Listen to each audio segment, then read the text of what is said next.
In every heartache, there's a hidden seed of strength. Join Portia Booker on The Grief Grantor as we journey through stories of resilience, finding gratitude in the echoes of grief. Together, we transform sorrow into strength, pain into purpose. Welcome to The Grief Grantor, where your healing journey begins. Hello, everybody. Welcome back to another episode of the Grief Grantor. I am your host and face. Portia Booker is known as your grief awareness advocate. And listen, I want to do a quick little check-in with all of you. How are y'all doing? I know we're currently in the holiday swing, the holiday season, and I know for me and lots of other people, this looks a little different this year, right? When traditions have changed because we've experienced a loss in our family, a loss in our tradition, a loss in our direction, right? And I want to share a little story with all of you. Of course, you guys know I'm filled with stories. So, of course, a couple months ago, of course, it was Halloween. And while I was looking for my mini Halloween costumes, I think I have over 50 that I've accumulated over the years, right? Don't judge me, y'all. Well, as I was looking for my Halloween costume, I went to the attic, and as I found my minion costume, those of you who follow me on Instagram, Portia the Grief Grantor, you can look at my Instagram reel that I posted on Halloween Day. And as I found the minion head for the costume, I was taking out all of the stuff to preserve it and keep it, solid and not try to bend up and all that. Well, when I pulled all the stuff out, one of the things that I found was a Valentine's Day card from my mother. Now, those of you who know my journey, I used to live out of state when I was a TV producer for NBC. And my mom was always that person who sent me cards during the various holidays. She always thought about me. She always wanted to remind me, "Hey, Portia, I'm not too far away. My love will cross borders for you." And so when I read that card from her, I'm not gonna lie, it really like it made me tear up because at the time, currently right now, I'm experiencing kind of going through the grief journey of me and my significant other making a mutual split.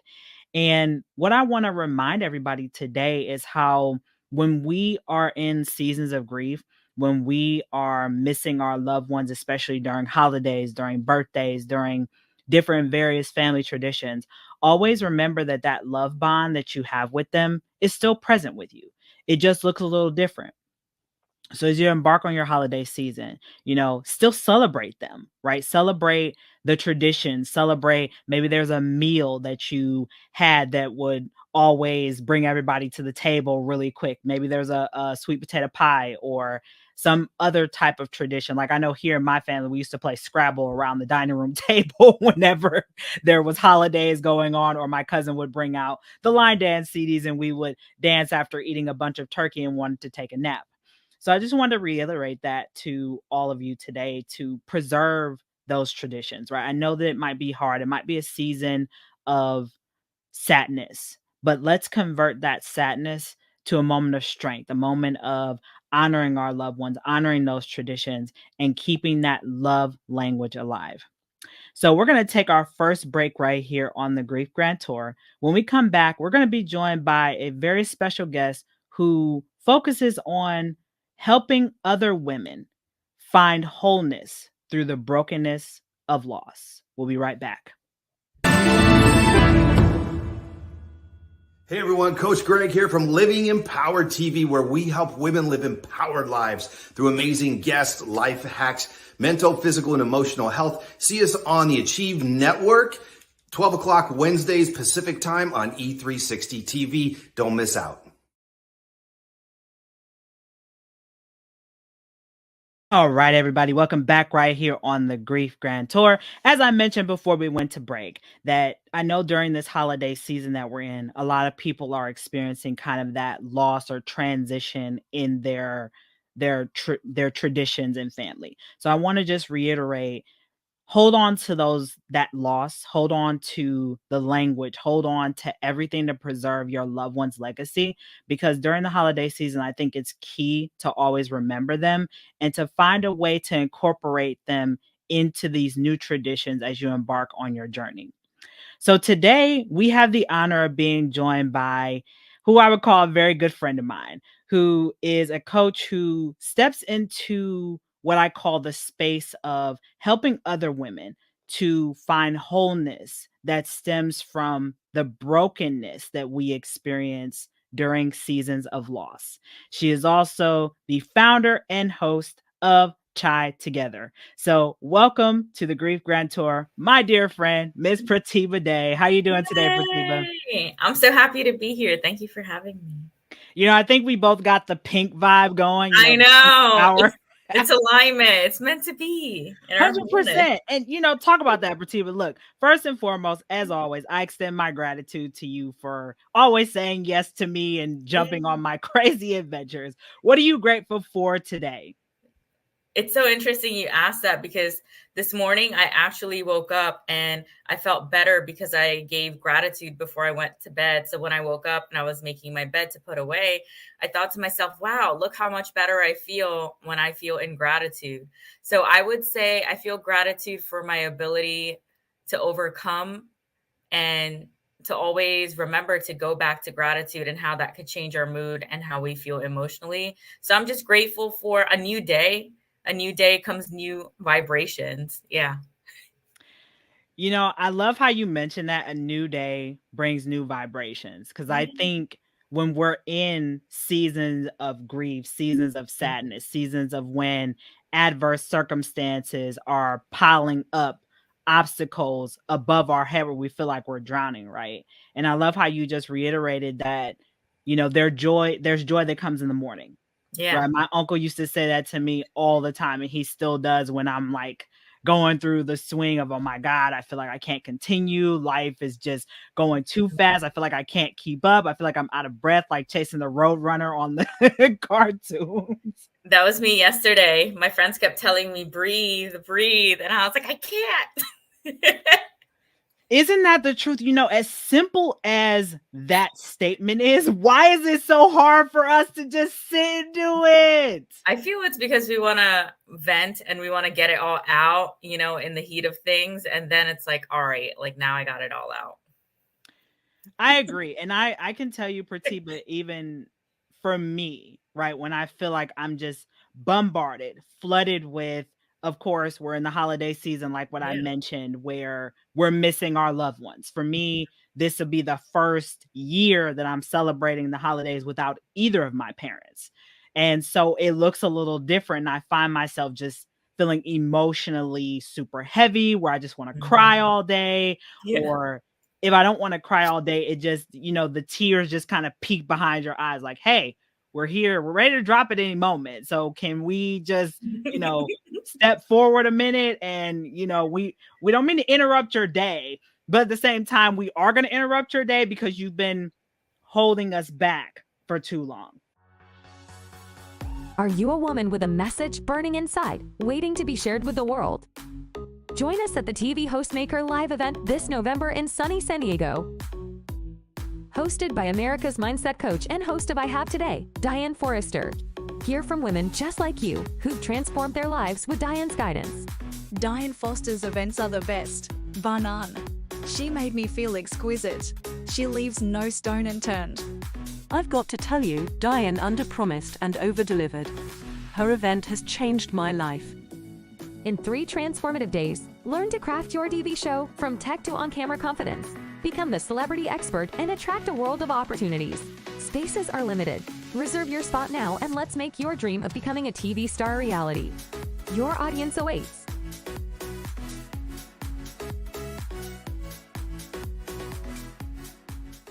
So, Pratibha, as you mentioned, we're just going to dive right in, right? Yeah.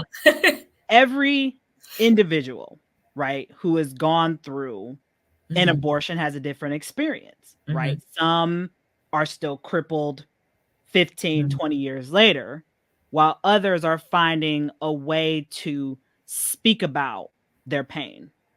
So how did the transitions, Pratibha, of your twins birth a transformation in you?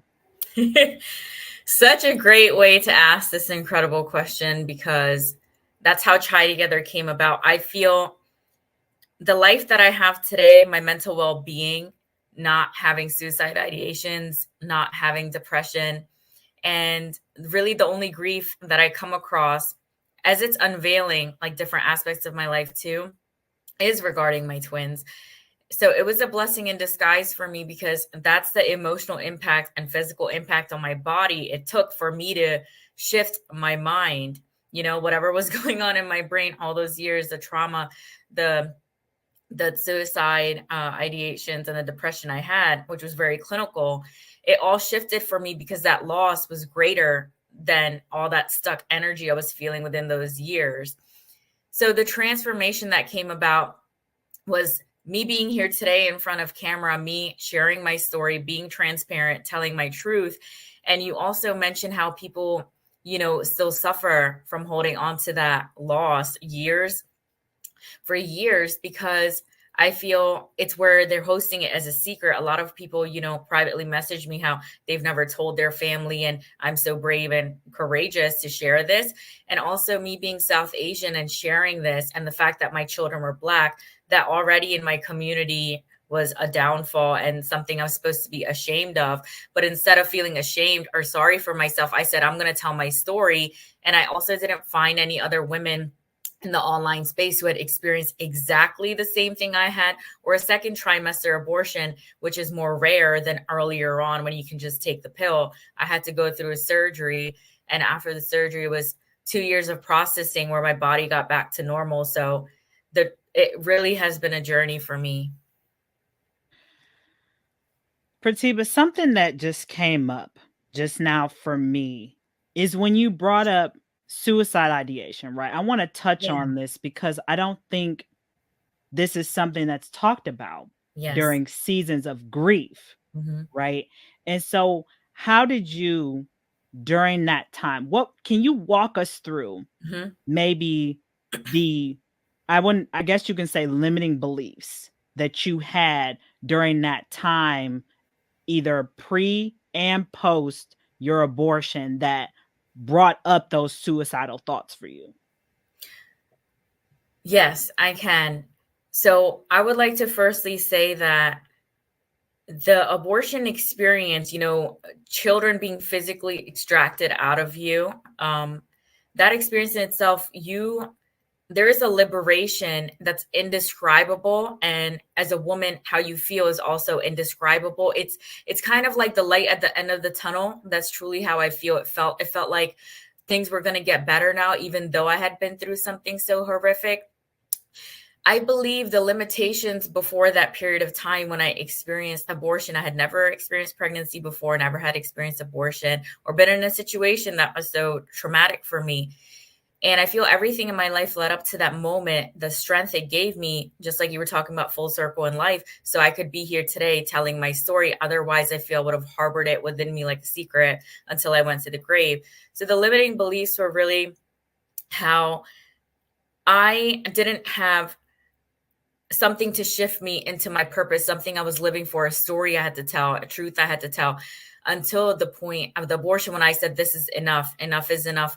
Like that was my breaking point in life where it cracked for me, so therefore I was not having suicide ideations or depression. It was a revival of my life. Like God was giving me another chance. And it felt as if this all happened so I can move along in my journey, because I prayed for a long time that I wanted to overcome the trauma, but I just didn't know how to overcome the trauma. And a lot of people get stuck in the how. Well, how do I do that? Because even therapy cannot work. And I had never had therapy prior or any help or mentorship prior. I've tried going to churches and different things, but what is really inside, it takes, I believe, something that is emotionally impactful to shift that, like maybe a tragedy, like a loss of death or a different kind of tragedy. Pratibha, you touched on something really fast about how therapy, the traditional therapy, is not always helpful for a lot of people when Yes. they're going through whatever traumatic experience, right? Because for some people, let's be realistic, depending on the type of loss, right? For me, obviously, it's been both my parents. For you, it was the twins. Yeah. That can bring up a lot of emotions depending on the experience, because sometimes it is a traumatic experience, right? Like I've openly shared that with my mom's transition, I watched my mom's heart stop. I literally held her hand and watched her physically transition from literally counting the beats of her heart and then holding her hand and literally seeing her spirit in the room. With my father, his transition was very quick. He had a heart attack. I was the first person they called to come up to the hospital to see him.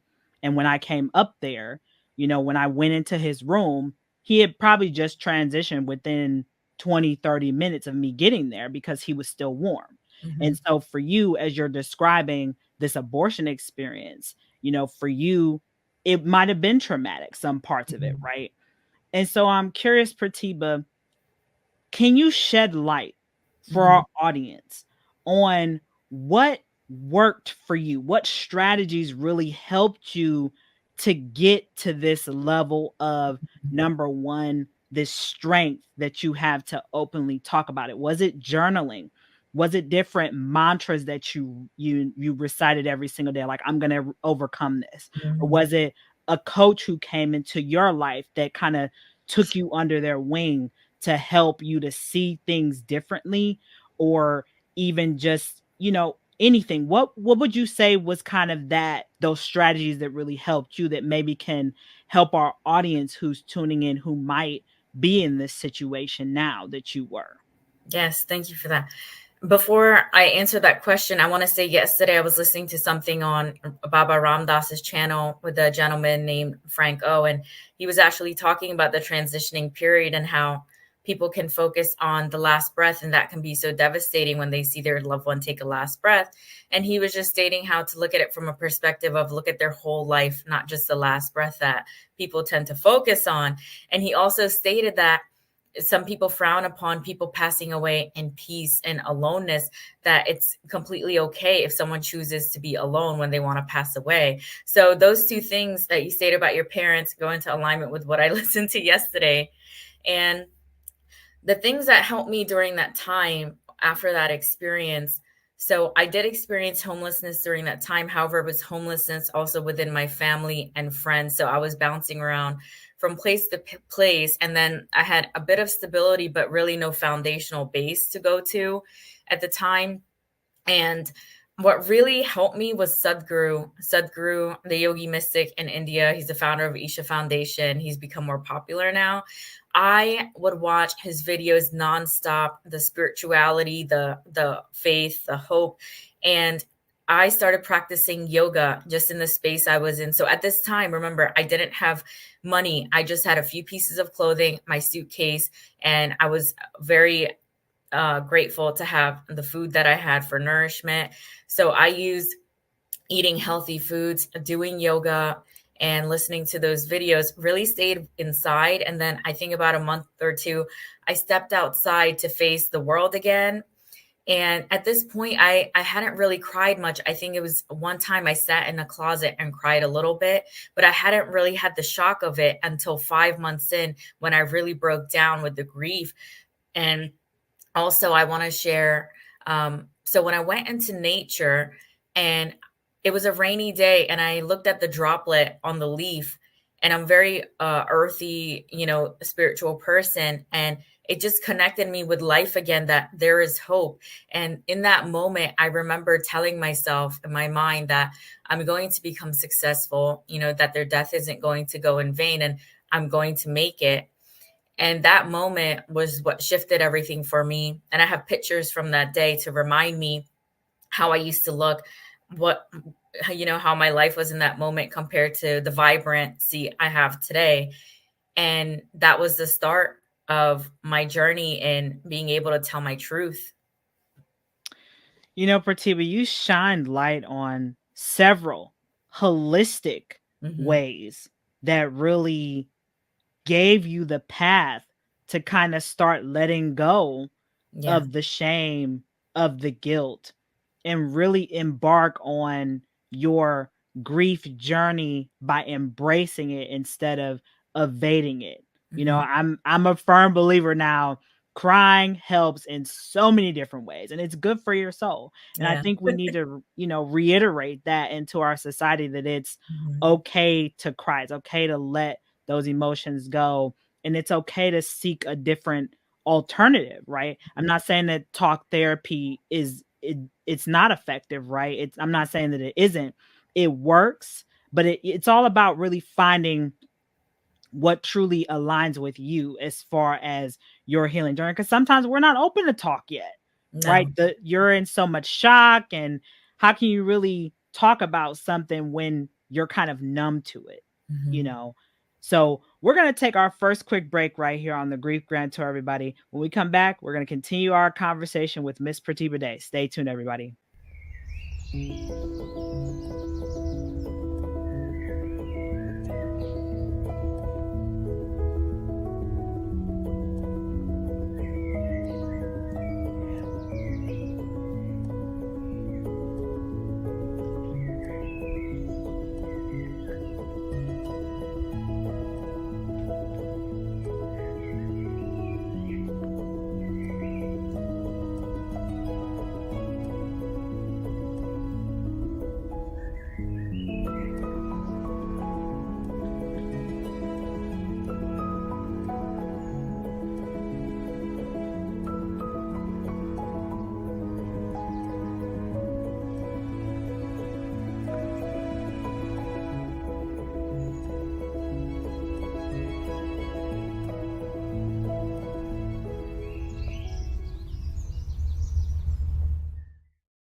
All right, everybody, welcome back right here on the Grief Grantor. We were just having a great conversation, of course, with Pratibha Dey, and really going back into her journey of how she took the brokenness of the loss and the abortion of her twins and turned it into a wholeness journey that she's on still to today.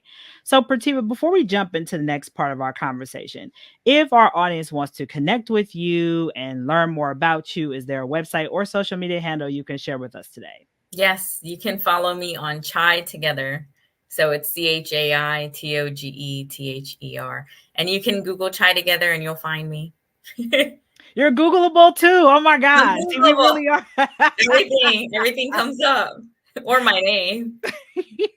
That's, it's funny because I'm even the same way. I just tell people, and I'll just Google me, you'll find me. That's what Literally. I say. Google me.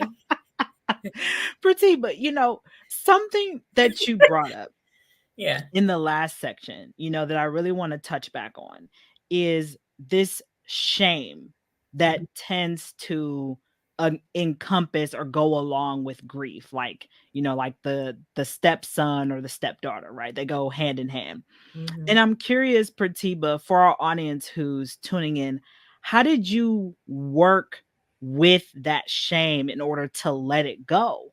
Because I think there's a lot of individuals who have experienced an abortion, but they're holding on to that shame of the woulda, coulda, shouldas. Was it the right decision? Mm. Can I go back? Should I have done it in the first place? So can you shed light on how you worked with your shame in order to let it go? Thank you. Yeah, I'm so grateful I had the mindset of knowing that it was the right decision for me without influence of others. I was able to make that decision on my own. Not everyone has that autonomy to do so, especially in cultural, religious aspects of life. So I'm grateful for that. And the thing I want to say is,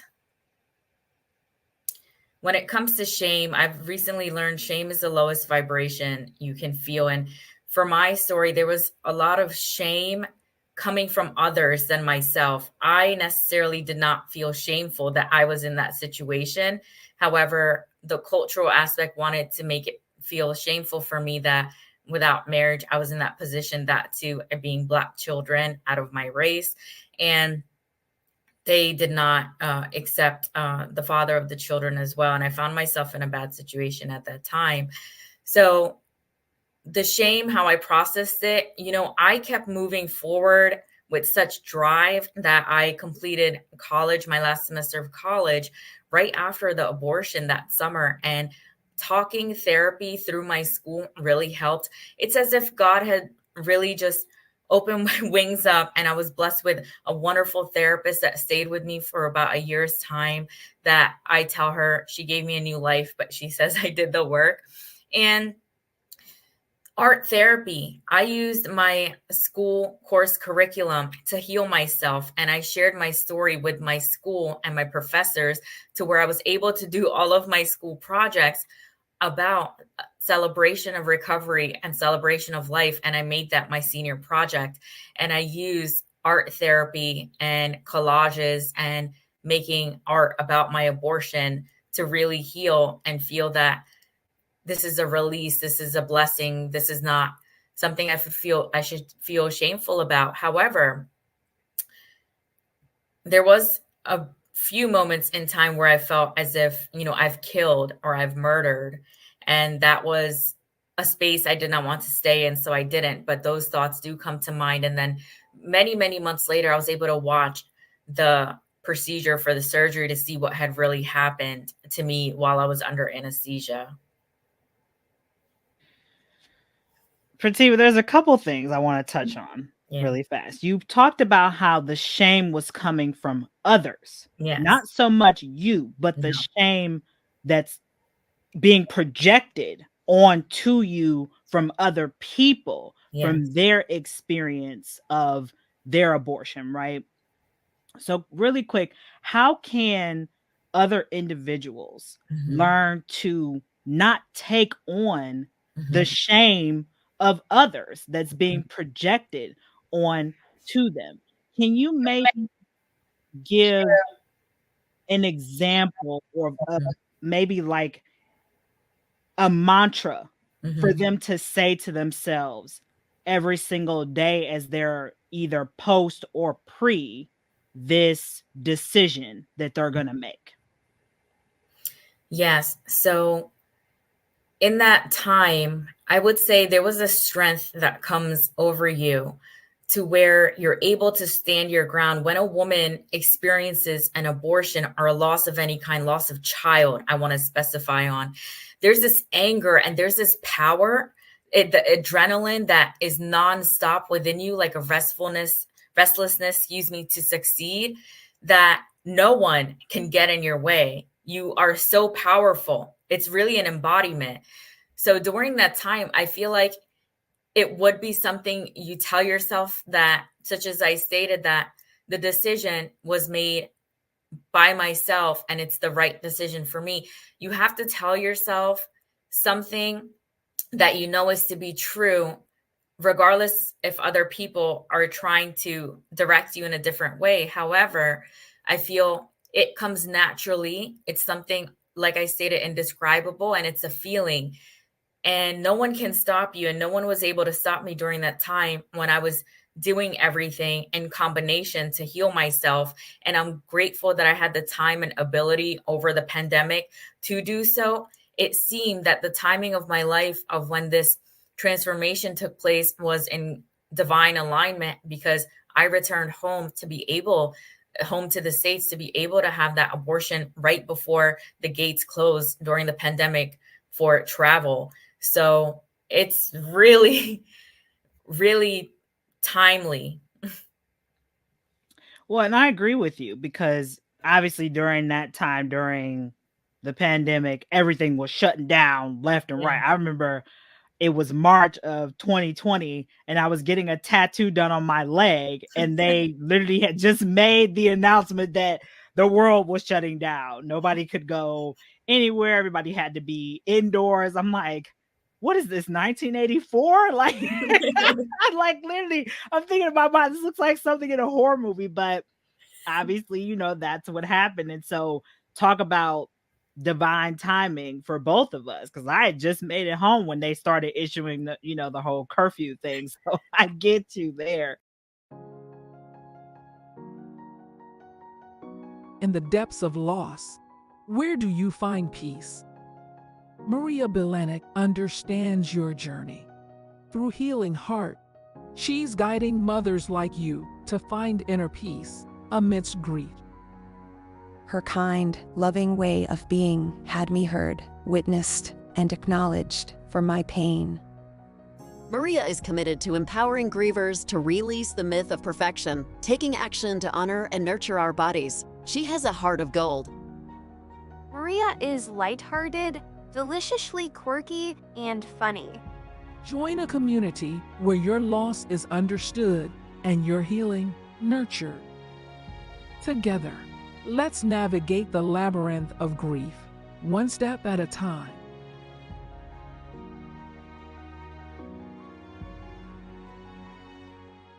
Pratibha, another thing that you brought up was using kind of your school experience and art therapy as a way to showcase your grief and the experience you had from your abortion. Can you shine light on your work? Like, what did you create? How during that time in your creation were you able to maybe release some emotions? And how did that experience, if you still continue it today, how does that still help you today? Yes. So I've always enjoyed art and took art classes in school. So these were some of my electives. However, this time I was able to tell my truth, and the fact that I study communication studies, I'm able to tell my story and write and read. So for my art class, I use collages and I painted, blood and about my abortion. And it was mainly collages, but also writing. I was able to tell my story of what's going on in the story. And without stating any names, I was able to state, what happened, how I was impregnated, and released in that way. And my professor really appreciated that. And it was real, it was raw. And anything that I do, even in my schooling, is raw and in life. So that was one experience. And also for my senior project, I actually, at this time, I had started Chai Together, and I asked my professor, and he recommended that I interview 2 other people for their transparency and their story. And this was a research studies project. So it's not something that's available to the public. It's very confidential. And those 2 individuals came on, and they were part of my senior project, and how they also overcame, such as I did. And this is all going on around it's the same year. So I was able to not only, shine light on my own journey, but also have that creative path lent to other people. And I continued on with arts. I did some pottery, and I'm always going to improv acting class, or in a way to express myself and making posts and telling my story.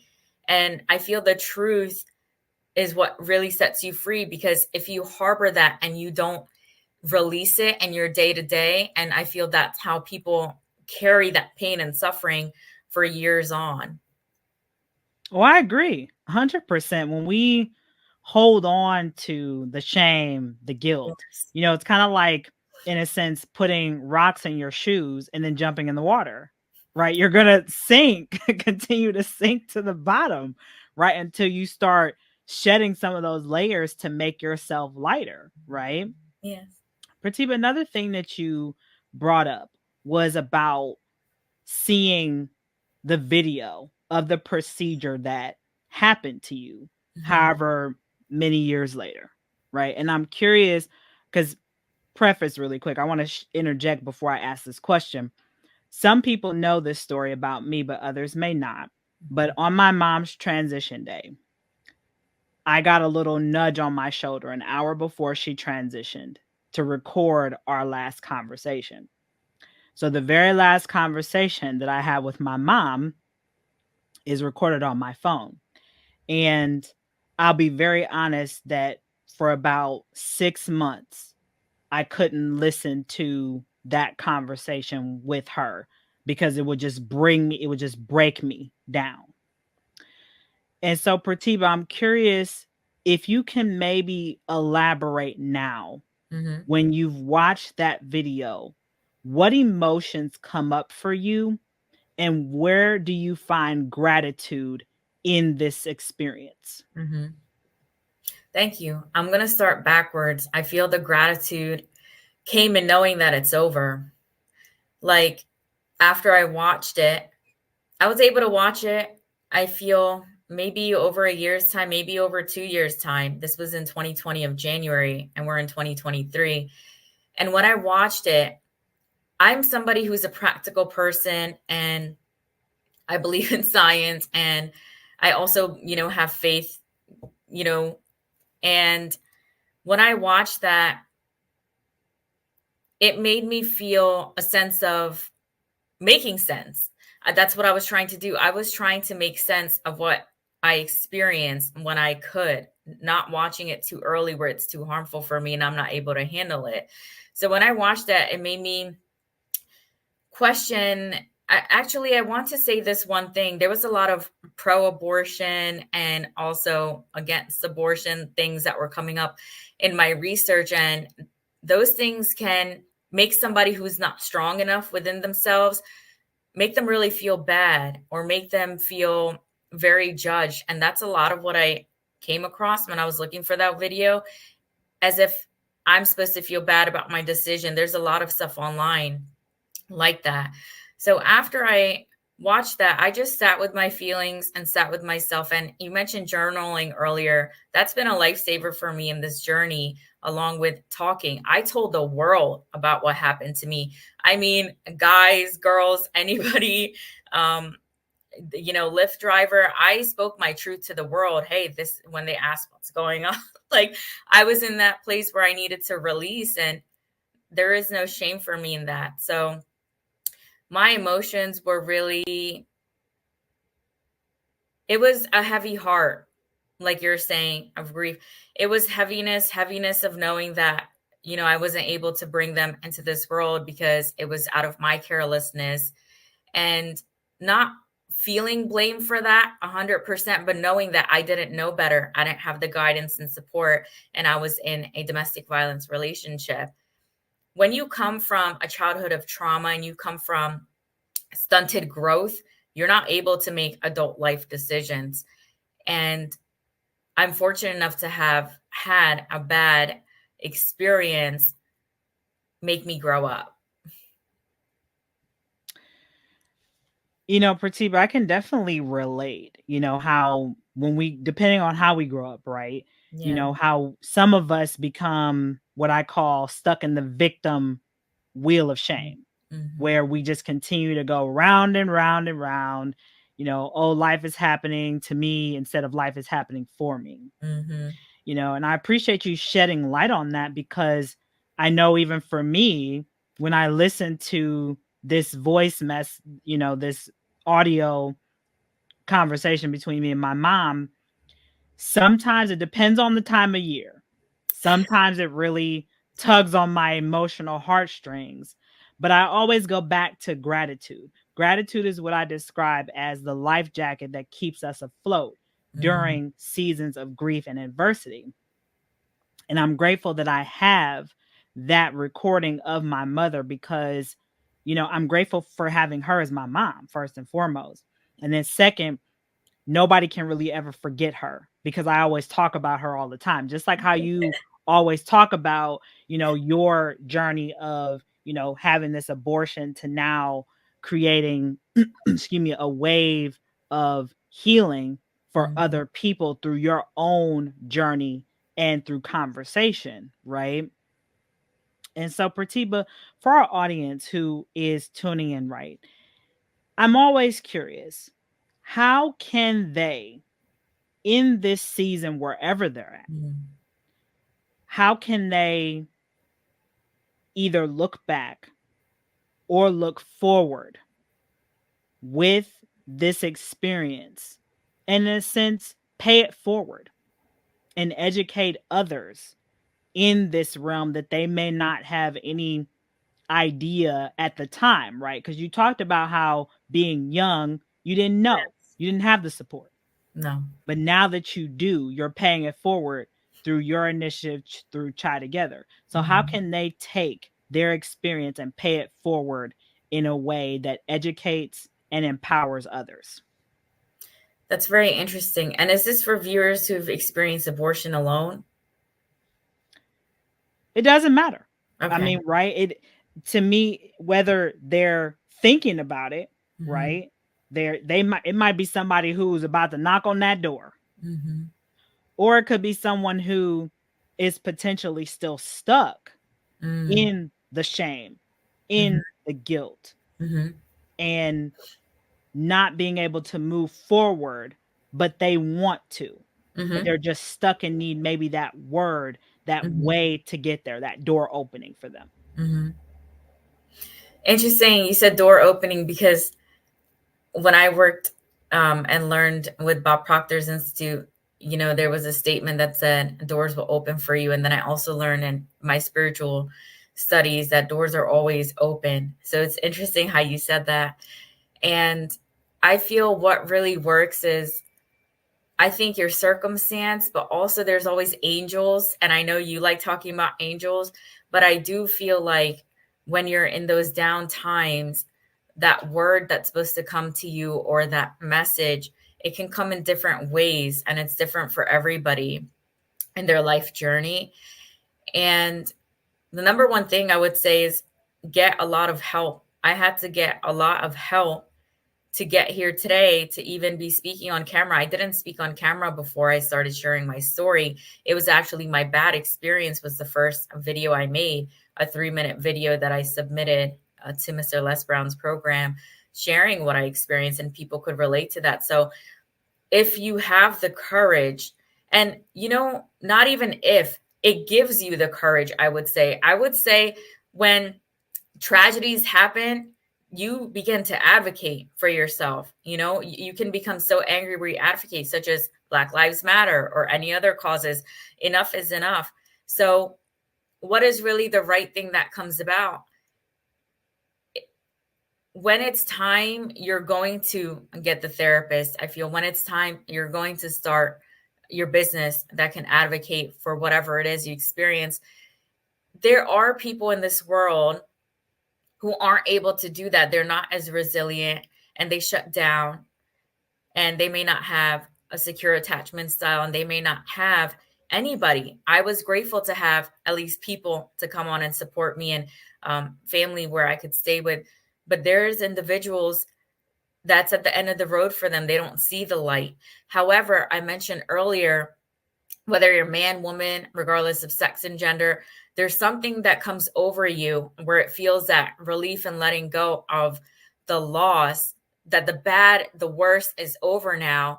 And there's a light that you feel renewed, and that revival, that's what you carry with you throughout the whole journey. And that's truly how it felt. And I also want to mention, in my journey over the pandemic, there were people making posts about the abortion laws, to not have abortions. And some people I knew, and I had something to say, and I would hop on a video and I would share my story, that it's not all black and white. And how can people who have not experienced abortion have something to say, especially women, putting other women down? And not that they knew my story, but it's not so black and white. And I personally don't speak on topics I have not experienced. You have not walked in someone else's shoes. So that triggered me actually, and it led me to keep going. Anytime I would find something to be upsetting, when people feel they have the audacity to write articles about their thoughts on abortion when they have never experienced a painful journey like that. Pratibha, you touched on something that I can really resonate with, especially when it comes to grief, when it comes to both of your parents transitioning, right? Yeah. Like that was kind of when you talk about anger is a very, very powerful, energetic exchange if it's used right. Because when I wrote my audiobook, Finding Grace Within Grief, Her Transition, My Transformation, that was my way of telling the world, how can some of you throw your grief onto me when you've never experienced the loss of a parent, yet alone your mother who brought you into this world? So how can you really give somebody advice in an area that you have no experience in? So you're projecting your opinion in an arena that you've never even stepped foot in. So we're going to take another quick break right here on the Grief Grantor, everybody. When we come back, we'll continue our conversation with Miss Pratibha Dey. Stay tuned. I'm Gary. And I'm Gina. And we're the hosts on Fire and Light Talk. So join us every Thursday, 11 a.m. Central Standard Time. Positive Vibrations right here on E360 TV.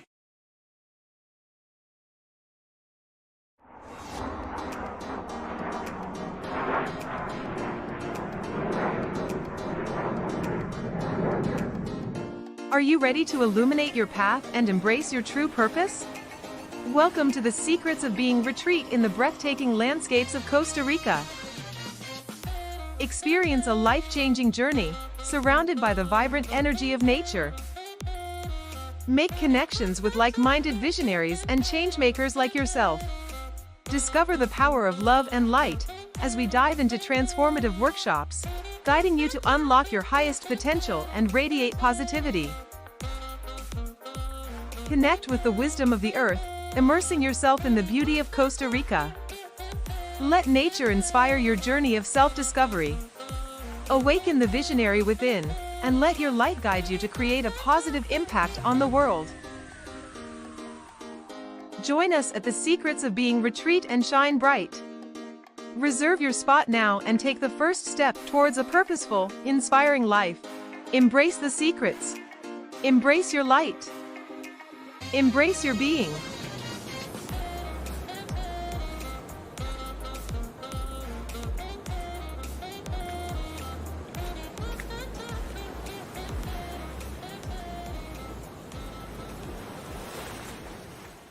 All right, everybody, welcome back right here on the Grief Grantor. We are joined by Miss Pratibha Dey, and we were just having a conversation, of course, continuing on her journey of turning her abortion into a testimony for others.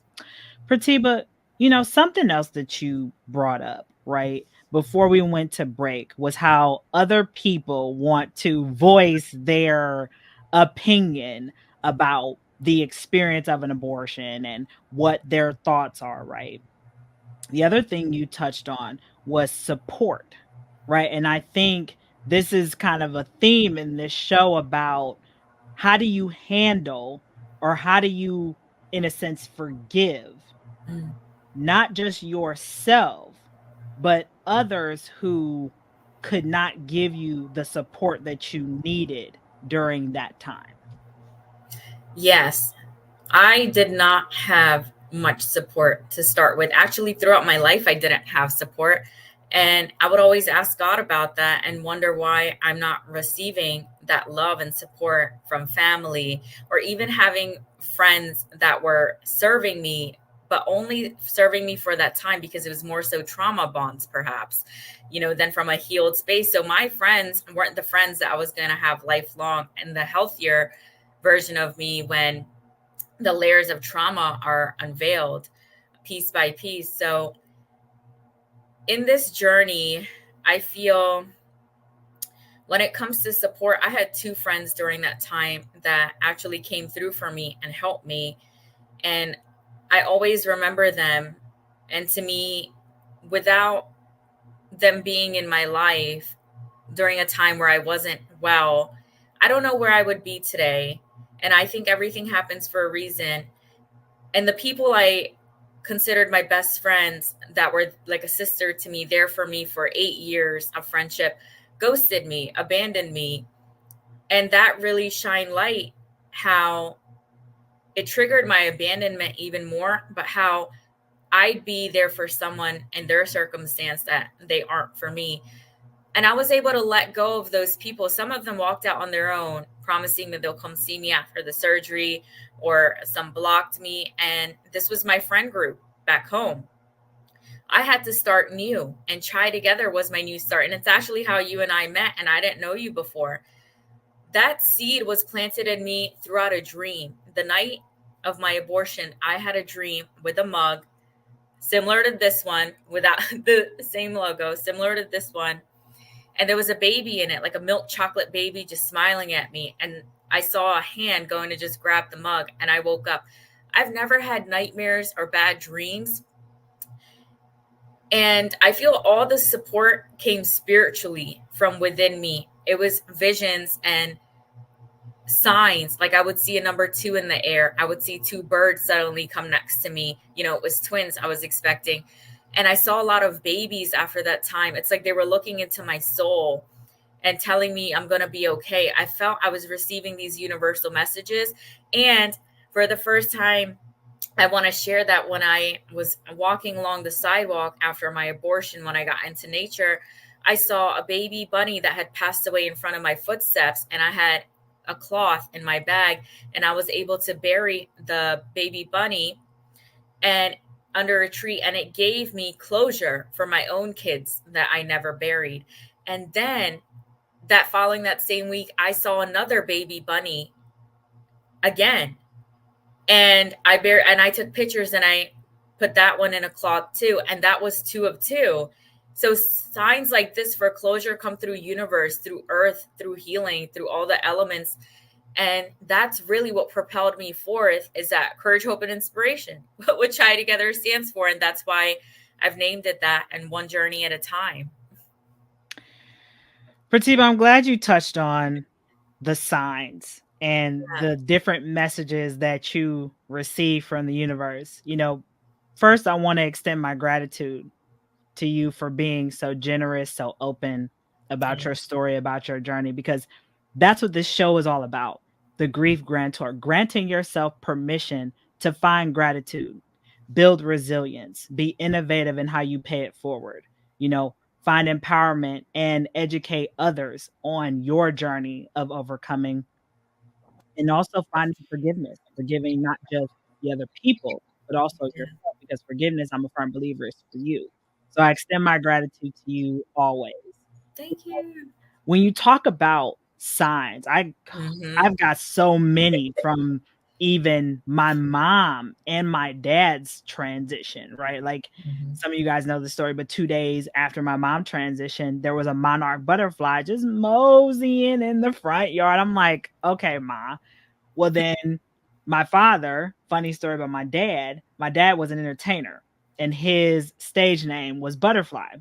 Well, again, 2 weeks after my father's service, his celebration of life, a black swallowtail butterfly was moseying in the front yard. And what's so funny is the same day I was reading his obituary, which was on his birthday, that's when I saw the black butterfly. But the thing that I forgot to mention was the very last page of my father's obituary has the poem Black Butterfly. So it's so funny how the universe will respond to you with a message when you're open to it, whether it's universe, whether for me it's God, I call it God, Jesus for some people, the Buddha, whatever, but you just have to be open, and I think to your point, Pratibha, with the 2 bunnies, right? That dynamic, right? For some people, they're like, oh, a dead bunny, this is a bad omen. But for you, it was closure. It was closure, and it was a sign that this chapter of your life this door has closed, right? And a new one is, no pun intended, opening for you. Yeah. And I'm just so glad that I had that space to heal. If I didn't have the time ability to heal, I don't know if my healing would have processed as quickly. It's because I was able to have time, and not everyone can have that privilege. So I give gratitude to that. And the fact that I am privileged, and privilege doesn't need to have a negative connotation. It's just some people are more privileged than others. And I experienced a lot. So I feel I deserved that time. Otherwise, I don't know if I would have made it here. Maybe I would have been in a mental institute. Maybe I would have committed suicide. I'm not sure. But if I didn't make that decision that I was going to be successful and carry forth with resiliency, and I never felt sorry for myself. I believe it's your ambitious mindset. It's the underlying foundations of who you are as a person, regardless of trauma or not, that really keeps you moving forward. Or is your journey supposed to end here? My journey wasn't supposed to end yet.